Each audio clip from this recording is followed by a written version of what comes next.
In this video, we want to consider the laws of exponents. And we'll look at the first half of them. But bear in mind that the laws of exponents make common sense if we think of exponents as giving us the number of factors of the base. So the first law of exponents is that if you have a base to the m power times a base, the same base to the nth power, you will end up with the base to the m plus nth power. Let's see why this works. So in this case, generically, a equals the base. It could be any number. We'll give a specific example in a moment, but for now it represents any value. M and n are the exponents, but they're considered to be positive integers.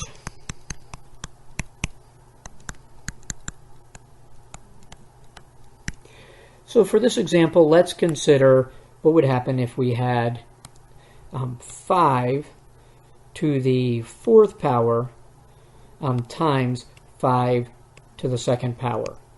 If we're thinking of the exponents as numbers of factors, we have 4 factors of 5 times 2 factors of 5, which would give us a total of 6 factors of 5. So this is clearly, looking back at the rule, 5 to the 4 plus 2 power. The 4 factors of 5 plus the 2 factors of 5 give us a total of 6 factors of 5.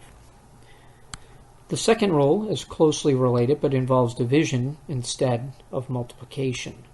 If I had a to the m divided by a to the n, the rule says that we should get a to the m minus n power. Let's consider a similar example to what we had just done. Let's consider that a to the m is still 5 to the 4th, and a to the n is still 5 squared. What does this mean? If we write it out, that's 5 times 5 times 5 times 5 over 2 factors of 5. And we can clearly divide out 2 factors of 5 from the numerator and 2 factors of 5 from the denominator, and we are left with 5 squared. Just looking back at the law, this would be equivalent to 5 raised to the 4 minus 2 power. So any factors in the denominator need to be subtracted from the number of factors in the numerator, which makes common sense if you're thinking about it in terms of counting factors. Now this law usually comes before one discusses negative exponents, but since we have already done that, let's consider what 5 squared minus 5 to the 4th would give us. Using the law, that would give us 5 to the negative 2. And we should remember that 5 to the negative 2 means we're going to divide by 5 twice instead of multiplying by 5 twice. It should be 1 over 5 squared. This makes sense that we would have 2 remaining factors in the denominator after dividing out common factors between the numerator and denominator. Let's move on to the third law. The third law is that if you have a base to the m power, and that is raised to the nth power, you will get the base to the m times n power. Okay, let's use an example to show why this should work, or a couple of examples. Let's consider the case of 5 squared raised to the 4th power. And we'll consider the almost identical case of 5 to the 4th power squared.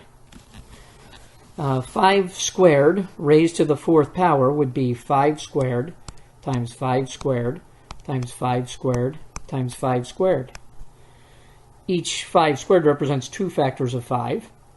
And since we have 4 sets of them, we end up with 5 to the 8th power.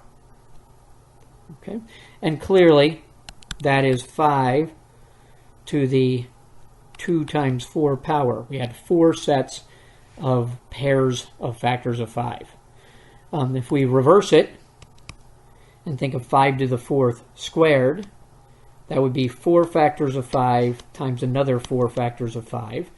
Once again, that would give us 8 factors of 5. We can see how that relates to the rule by taking 5 to the 4 times 2.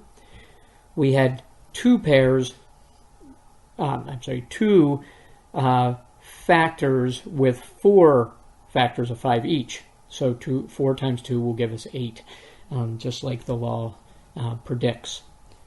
Let's consider one final law here. So that was 3. Let's consider the fourth law.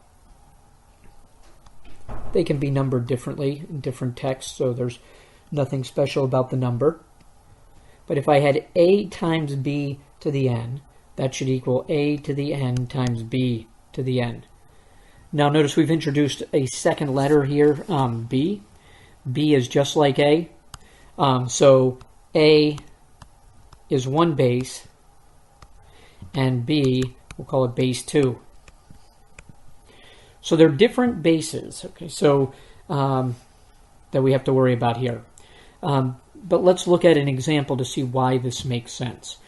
So we have to have 2 different bases involved. So let us consider 3 times 5. Let me rewrite that. 3 times 5. I will write that more clearly.